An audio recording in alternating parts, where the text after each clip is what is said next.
अस्सलाम वालेकुम व्यूअर्स, मैं हूं समीना पाशा। उम्मीद है आप लोग खैरियत से होंगे। व्यूअर्स, कुछ अहम खबरें और अपडेट्स लेकर इस व्लॉग में आपके सामने हाजिर हैं जनाब। आज बड़ा धमाका खेज किस्म का इजलास हुआ कौमी असम्बली का, और यहाँ पर एक बड़ी ज़बरदस्त किस्म की कानून साजी जो है वो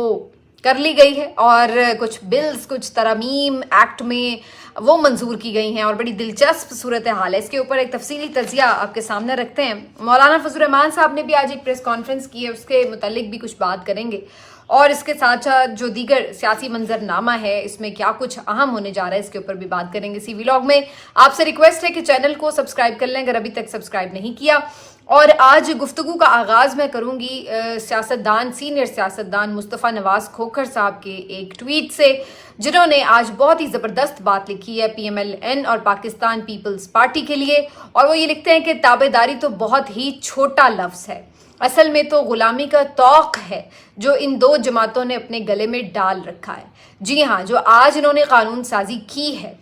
तो उसमें इससे बेहतर इनके लिए अल्फाज जो हैं वो हो नहीं सकते। पहले सुना करते थे कि बूट पॉलिश किए जाते हैं, लेकिन अब इनको अपने जो दफातर हैं उनके बाहर लिख के लगा लेना चाहिए कि हमारे यहाँ बूट ना सिर्फ पॉलिश किए जाते हैं बल्कि चाटने का काम भी तसल्ली बख्श किया जाता है। तो अब इन लोगों की जितनी भी जाली जमहूरियत और आज़ादी इजहार राय और सिविलियन बालादस्ती जैसे खोखले नारे थे, उनकी हकीकत खुल चुकी है और सब जान चुके हैं कि ये जमातें असल में एतराफ़ कर चुकी हैं। इन्हें मालूम हो चुका है कि शायद अब ये कभी भी इलेक्शन जीत कर दोबारा असेंबली में नहीं आ सकती, हुकूमत नहीं बना सकती, और इस वजह से इन्होंने आखिरी कील भी ठोक लिए हैं उस ताबूत में जिसका नाम कहीं पर भी जमहूरियत था, इलेक्शन था, या आप कह लीजिए सिविलियन बालादस्ती था। इनको मालूम हो चुका है कि सिर्फ गुलामी में ही अब इनकी कामयाबी है, लिहाजा इन्होंने पूरे तौर पर अपने आप को गुलाम साबित भी कर दिया है, तस्लीम भी कर लिया है, और इसके साथ साथ मुकम्मल तौर पर एक सरेंडर किया है। ना सिर्फ खुद सरेंडर किया है बल्कि ये भी बंदोबस्त करके दिया है कि अदलिया भी मुकम्मल तौर पर सरेंडर कर जाए, मुकम्मल तौर पर उनको भी मातहत कर दिया जाए मुक्तदरा के। और अवाम तो जाहिर है कि उनके ख्याल से पहले ही, चूँकि वो अगर उनके बिल्कुल ताबे हैं तो उनका मानना है कि अवाम तो ऑलरेडी ताबे हैं। तो जनाब, आज ये जो एक नया सिस्टम पाकिस्तान में लागू किया गया है, जिसको फवाद चौधरी साहब कुछ इस तरह कहते हैं कि इससे बेहतर था कि आप ये एक कानून बनाते कि अब इस मुल्क में जमहूरियत नहीं होगी, खिलाफत होगी, बादशाहत होगी, कुछ आप इस किस्म का नाम ले लेते इस निज़ाम को। क्योंकि बहरहाल जो कुछ आप कर रहे हैं और जिस अंदाज से पिछले 8-9 महीने से कर रहे हैं वो कहीं से भी जमहूरियत तो नहीं है, जमहूरियत तो उसको नहीं कहा जा सकता। तो अल्टीमेटली आप जो कर रहे हैं वो यही है कि आपने खुद तो सरेंडर किया ही है, साथ 24-25 करोड़ अवाम को भी सरेंडर कराया है, और साथ में अदलिया का भी जो थोड़ा बहुत दमखम था वो भी आपने मुकम्मल तौर पर ख़त्म करके उनको भी सरेंडर कराया। ये सारी तमहीद मैंने क्यों बांधी है, ये अगर आप सिर्फ आज की कानून साजी देख लें तो आपको मालूम पड़ जाएगा। आज जी सबसे पहले तो अदलिया के पर काटने के लिए एक कानून जो है वो असेंबली में पेश किया गया। ये हम गुफ्तगू तो सुन रहे थे काफ़ी दिनों से कि जी असेंबली जो है अब कोई ऐसी कानून साजी करने जा रही है जिसके नतीजे में सुप्रीम कोर्ट में जजेस की तादाद बढ़ा दी जाएगी, और हम जो सुन रहे थे वो ये कि 17 से 24 कर दी जाएगी, 25 कर दी जाएगी। कुछ इस किस्म की गुफ्तगू जो थी वो सेनेट की कायमा कमेटी में भी हुई। लेकिन आज हैरत अंगेज तौर पर इस बात की खबर मिली कि काबीना ने तो 1-2 नहीं बल्कि 34 जजेस जो हैं वो सुप्रीम कोर्ट के मुकर्रर करने की मंजूरी दे दी है। और ये खबर तो चलिए फिर भी कहीं गर्दिश हो रही थी कि जजेस की तादाद में इजाफा होने जा रहा है, और ये भी खबरें गर्दिश कर रही थी कि अभी भी बहरहाल हुकूमत की सफ़ों में इस मामले के ऊपर मुकम्मल इत्तेहाद नहीं है। पीपल्स पार्टी कुछ थोड़ा बहुत इस पर मुख्तलिफ रवैया रखती है और PMLN कुछ और सोच रही है। ये तो नहीं कि वो नहीं करना चाहते, लेकिन वो ये सोच रहे हैं कहाँ उनका ज़्यादा फ़ायदा है, कहाँ दूसरे का ज़्यादा फ़ायदा है। तो वो इन चीज़ों के ऊपर जो है वो कहते हैं ना केक में किसका हिस्सा ज़्यादा है, इसके ऊपर थोड़ी उनकी निगोसिएशंस चल रही थी, जिससे अंदाज़ा ये था कि शायद अभी कुछ दिन बाद ये बिल जो है वो पार्लियामेंट में लाया जाएगा। लेकिन ऐसा लगता है कि ये सिर्फ धूल झोंकी जा रही थी, और फिर आज मामूल की कार्रवाई मुअत्तल करके अचानक से आजम नज़ीर तारड़ साहब ने कौमी असम्बली के इजलास में जजेस की जो तादाद है उससे मुतल्लिक जो एक्ट है इसमें तरामीम का बिल अचानक से पेश कर दिया, जिसमें सरप्राइजिंगली जो जजेस की तादाद है सुप्रीम कोर्ट की वो बढ़ाकर 34 कर दी गई है, यानी एक चीफ जस्टिस और बाकी 33 जजेस। और इस तरह से ये भर दिया गया है सुप्रीम कोर्ट को बेसिकली जजेस से। और अब जो जजेस इन्होंने तैनात करने हैं, चूंकि वो भी इन्होंने इख्तियार किसी हद तक अपने हाथ में भी रखा है, तो आप ये कह सकते हैं कि अब ये जजेस जो हैं इस बुनियाद के ऊपर हायर किए जाएंगे कि कौन हुक्मरान जमातों को ज़्यादा बेहतर अंदाज से सर्व करेगा, तो कौन ज़्यादा बड़ा जियाला साबित होगा, कौन ज़्यादा बड़ा जो है वो मतवाला साबित होगा। तो अब ये इस बुनियाद के ऊपर नए जजेस जो हैं वो इंडक्ट किए जाएंगे। और इसका मकसद बड़ा वाज़ेह है, इसका मकसद बड़ा सीधा सा है कि जो मौजूदा अदलिया है उसमें चूंकि इनको लग रहा था कि 26वीं आईनी तरमीम के बाद भी इनके हाथ में मुकम्मल इख्तियार नहीं आया और इनको लग रहा था कि अभी भी इसके ऊपर जो मुख्तलिफ सुप्रीम कोर्ट के जजेस हैं वो चूँकि एक कह सकते हैं आपके मेजॉरिटी में हैं जो एक तरह का ज़रा माइंडसेट रखते हैं आज़ाद अदलिया को लेकर के, तो वो कोई प्रॉब्लम क्रिएट कर सकते हैं। तो लिहाजा ज़रूरी ये है कि ये नंबर गेम तब्दील हो। अब मसला ये हो रहा है कि ये जजेस जो हैं ये अपने मौक़िफ़ से हट नहीं रहे शायद, और याहिया अफरीदी साहब जिनको खुद हुकूमत ने अपॉइंट किया वो भी शायद उस तरह की यकीन दहानी नहीं करा रहे जो हुकूमत चाहती थी, और काजी फायज़ ईसा साहब की तरह हुकूमत के मामलात को कंट्रोल करने में शायद उस हद तक, उस लेवल तक ना जाएं। तो ये तमाम चीज़ें हुकूमत को परेशान कर रही थी पिछले कई दिनों से, जिसके बाद उसका एंड रिजल्ट ये निकाला गया है कि जी जजेस की तादाद बढ़ा दी जाए। अब अगर 8, 9, 10, 12 जजेस भी एक तरफ हों तो बाकी जो तमाम जजेस हैं 34 के जो बाकी, अब आप निकाल लीजिए कि अगर 14 जजेस भी एक तरफ हों तो बाकी 20 जजेस तो फिर भी इनकी तरफ हों, तो इनको ये कोई प्रॉब्लम ही ना आए कि अगर कोई फुल कोर्ट बने तो जनाब हमारे जजेस की तादाद ज़्यादा होगी और कोई हमारा डिसीजन जो है वो उड़ा के पीछे नहीं फेंका जाएगा। तो ये बड़ा वाज़ेह है। अगरचे अभी तो उन्होंने ये कहा है कि हम मरहलावार जजेस की तादाद बढ़ाएंगे, लेकिन सूरत हाल वाज़ेह है कि जब जब उनको ज़रूरत महसूस हुई कि अब जजेस की तादाद जो है वो इस लेवल पर है कि हमारे मकासद में कहीं पे कोई रुकावट आ सकती है, तो वो फौरी तौर पर जजेस की तादाद जो है वो बढ़ाते चले जाएंगे। चूंकि ये एक एक्ट था और ये सादा कानून साजी से किया जा सकता था, लिहाजा हुकूमत की चूंकि इस वक्त एक सादा अक्सरियत है बनी हुई है, जैसी भी है, बहरहाल वो एक अलग सवाल है, लेकिन है, तो इन्होंने जनाब उसके तहत ये कानून जो है वो पास कर लिया। साथ ही साथ प्रैक्टिस एंड प्रोसीजर कमेटी को एक दफ़ा फिर छेड़ा गया है। उसकी वजह फिर वही है कि चूंकि मुनीब अख्तर साहब पसंद नहीं हैं और उनको तो पहले भी कमेटी से निकाला गया था जोर ज़बरदस्ती करके और किसी तरह की एक कानून साजी लाकर, तो अब एक दफ़ा फिर से उनको जो है कमेटी से निकालने की कोशिश की गई है, जिस तरह से याहिया अफरीदी साहब ने उन्हें वापस इंडक्ट कर लिया था। तो अब इन्होंने आज जो कानून साजी की है प्रैक्टिस एंड प्रोसीजर की, उसमें इन्होंने वाज़े तौर पर ये कहा है कि जनाब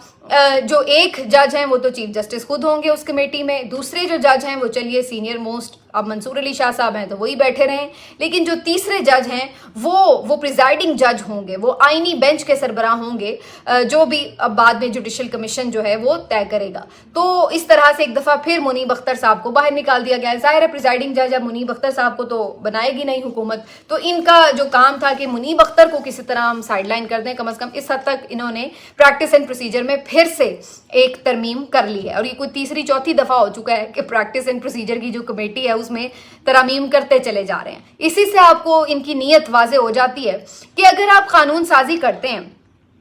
पहले इस पे थोड़ी बात करनी बड़ी ज़रूरी है। बहुत से लोग आज आपको ये दलाइल देते नजर आएंगे, जी पार्लियामान सुप्रीम है और जी कानून साजी उसका हक है और वो कर सकती है, और अगर उनके पास मेजॉरिटी है तो कोई उनको रोक नहीं सकता, वो जो चाहे तरमीम कर सकते हैं, कानून और बिल पास कर सकते हैं। तो भाई ऐसा नहीं है मेरे भाइयों और बहनों, बात बड़ी सीधी सी है कि आईन ने वाज़े तौर पर यह कह दिया है कि आपकी जो ताकत है तमाम रियासत के सतूनों की, उसके दरमियान एक तवाजुन रहेगा। ऐसा नहीं है कि कोई एक जो रियासत का सतून है वो किसी दूसरे सतून को बिल्कुल माइनस कर दे या उसके इख्तियारात बिल्कुल सलब कर ले या बिल्कुल उसको सबजुडिस कर दे या सरेंडर करवा दे उसका, तो ऐसा हक जो है वो आईन पार्लियामान को नहीं देता। अगर इस तरह की आप कहें बात कि जी वो कुछ भी कर सकते हैं कानून साजी, तो कल को तो फिर वो ये भी कानून साजी कर दें कि जी सुप्रीम कोर्ट बिल्कुल ही ख़त्म की जा रही है, आइंदा कभी मुल्क में इलेक्शन ही नहीं होंगे और यही असेंबली अब चलती रहेगी जब तक चलती चली जाए।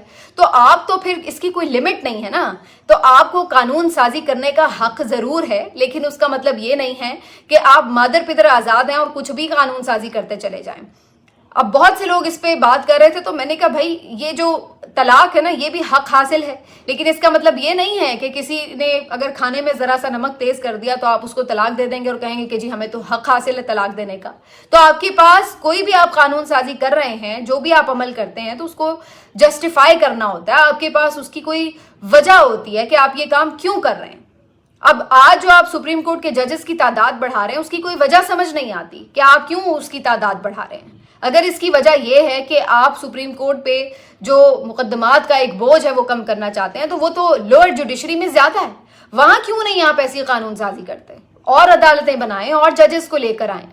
लेकिन नहीं, आपकी नजर सिर्फ और सिर्फ सुप्रीम कोर्ट पर है, क्योंकि आपको इस बात का खदशा है कि आपके मफादात को अगर कोई जख्म पहुंच सकती है तो वो सुप्रीम कोर्ट ऑफ पाकिस्तान से पहुंच सकती है। और यही बात आइन आपको मना करता है कि आप कोई भी ऐसी कानून साजी नहीं कर सकते कि जिसमें आप शख्सियात को सामने रख के कानून साजी करें कि हमें ये चाहिए और ये नहीं चाहिए लिहाजा कानून बदल डालो। आप अपने जाती मफादात के तहफ़्फ़ुज़ के लिए कानून साजी नहीं कर सकते, बल्कि जो आपकी कानून साजी होती है वो इस नीयत के साथ होती है कि वो जनरलाइज्ड होती है, वो सबके लिए होती है और उसमें सबका मफाद होता है। लेकिन यहाँ जब से ये हुकूमत आई है, आप कोई एक कानून बता दीजिए जो इन्होंने अवाम के मफाद में बनाया हो। हर कानून इनका या तो मुखालिफिन को कुचलने के लिए या अपने मफादात के तहफ़्फ़ुज़ के लिए बनाया जा रहा है, और उसके लिए इन्हें रात गए भी बैठना पड़े, सारी सारी रात बैठना पड़े, ये बैठते हैं। और इनको मिनटों सेकंडों में अगर कानून साजी करनी पड़े तो ये करते हैं।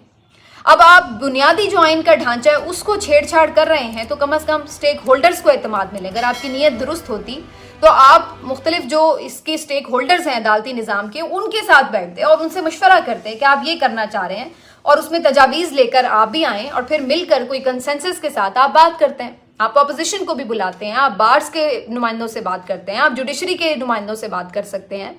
आप सेनेट से, आप हर जो मकतबा फ़िक्र है सहाफ़ियों से गुफ्तगू कर सकते हैं, जिससे आपको एक अंदाज़ा हो कि लोग आपको शायद बेहतर तजावीज़ दें। लेकिन ये सब तब होता है जब आप अवाम के मफाद में, मुल्क की बेहतरी की खातिर कोई कानून साजी करना चाहें। लेकिन जहां आपको पता है कि आपको क्या चाहिए, तो आप तो बड़े क्लियर होते हैं अपने अहदाफ में, और इस वजह से आप फिर ये जो बिल्कुल पर्सन स्पेसिफिक किस्म की कानून साजियां वो करते नजर आते हैं।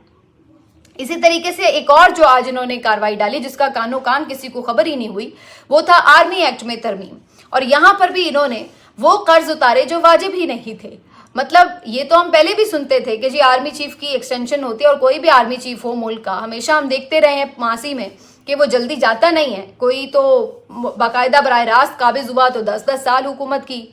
और जो जमहूरी हुकूमतों के दौर में भी चलते रहे तो एक्सटेंशंस लेते रहे। और ये मिसालें भी हमारे सामने हैं, चाहे वो जनरल अशफाक परवेज़ कियानी साहब हों, जनरल बाजवा हों, तो ये सारी चीज़ें भी हमारे सामने रही हैं। तो एक्सटेंशन तो वैसे ही हमने देखा है कि जब भी मुल्क में एक्सटेंशन दी गई है या लेने की कोशिश की गई है या ये नौबत आती है, तो वहीं पर ख़राबी जो है वो शुरू हो जाती है। वहीं पर हम देखते हैं कि जो भी वक्त की हुकूमत होती है उसके लिए मुश्किलात शुरू हो जाती हैं। वहीं पर हम देखते हैं कि हुकूमतों के तख्ते जो हैं वो उल्टे जाते हैं। तो ये तो होना चाहिए था कि ये सिरे से ही बाब ख़त्म हो, एक्सटेंशनों वाला, इस तरह की कानून साजी हो कि ये मसला ही हमेशा के लिए ख़त्म हो जाए। लेकिन उल्टा मजीद जो इस चीज़ में इन्होंने आज कानून साजी किया, उसके मुताबिक इन्होंने आर्मी चीफ की मुद्दत मुलाजमत 3 साल से बढ़ाकर, यानी अभी क्या है कानून के आर्मी चीफ जब अपॉइंट किए जाते हैं तो वो 3 साल के लिए आर्मी चीफ बनाए जाते हैं, लेकिन अब इन्होंने इसमें तरमीम करके मुद्दत मुलाजमत 5 साल तक बढ़ा दिया। यानी अब जो आर्मी चीफ अपॉइंट किए जाएंगे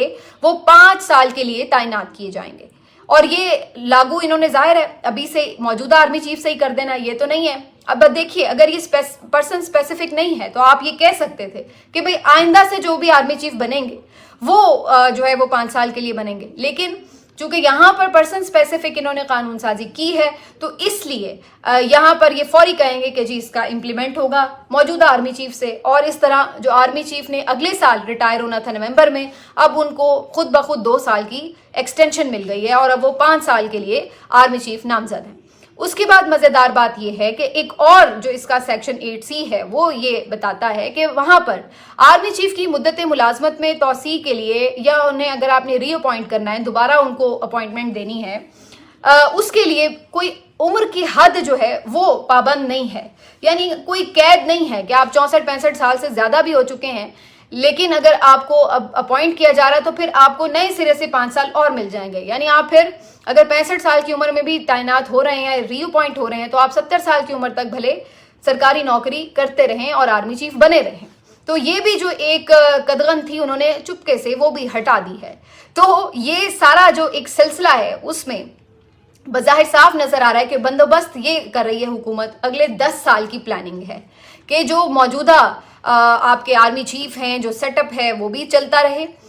اسی طرح جو باقی چیفز ہیں چاہے وہ نیوی کے ہوں یا ایئر فورس کے ہوں, ان کو بھی اسی طرح مدت میں توسیع دے دی گئی ہے. اور پھر اس کے بعد ان کا تو شاید میں تو یہاں پر ویسے تھوڑی سی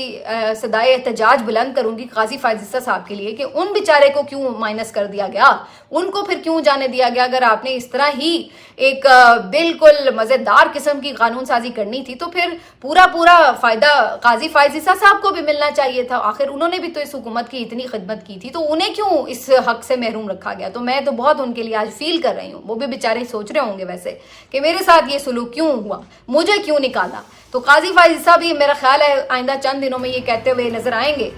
کہ مجھے کیوں نکالا, پھر مجھے بھی کوئی توسیع مل جاتی اور میرے ساتھ بھی کوئی بہتر سلوک ہوتا. ہو سکتا ہے انہیں کہیں آگے ویسے ایڈجسٹ کر بھی دیں, لیکن ابھی تو ان کا ویسے اگر وہ گلہ کریں گے تو بنتا ہے. تو انہوں نے اب جو قانون سازی کی ہے اس کا مقصد بظاہر صاف نظر آ رہا ہے کہ مختلف عہدوں کے اوپر جو پورا پاور آپ کا ایک سرکل ہے اس میں تمام لوگ لائک مائنڈڈ ہوں اور بالکل ایک سیم پیج پر رہتے ہوئے بالکل اس کو کہتے ہیں کہ فول پروف انتظام کیا ہے اپنی طرف سے حکومت نے کہ کوئی ان کو چھیڑ چھاڑ نہ کر سکے اور اس کے بعد جو ان کا یعنی آگے کا ایجنڈا ہوگا آگے بڑھنے کا وہ چلتا رہے گا. تو یہ ان کی پلاننگ ہے. لیکن اگین وہی بات ہے کہ پلاننگز تو انسان بہت ساری کرتا ہے. میں بھی سوچتی ہوں کہ 10 سال بعد میں یہ کر لوں گی. اب مجھے نہیں پتا ہے کہ 10 سال میری عمر رہے گی آگے یا نہیں رہے گی, تو رب کی ذات جانتی ہے, اگلے لمحے کا معلوم نہیں ہوتا. تو کہنے کا مقصد یہ کہ یہ ان کی پلاننگز نظر آ رہی ہیں. لیکن جتنی جلدی میں انہوں نے یہ سب کیا ہے اس سے کہیں نہ کہیں بہرحال مجھے تو یہ تاثر مل رہا ہے کہ اس حکومت کو کوئی پریشانی لاحق رہی ہے کہ عمران خان صاحب کی رہائی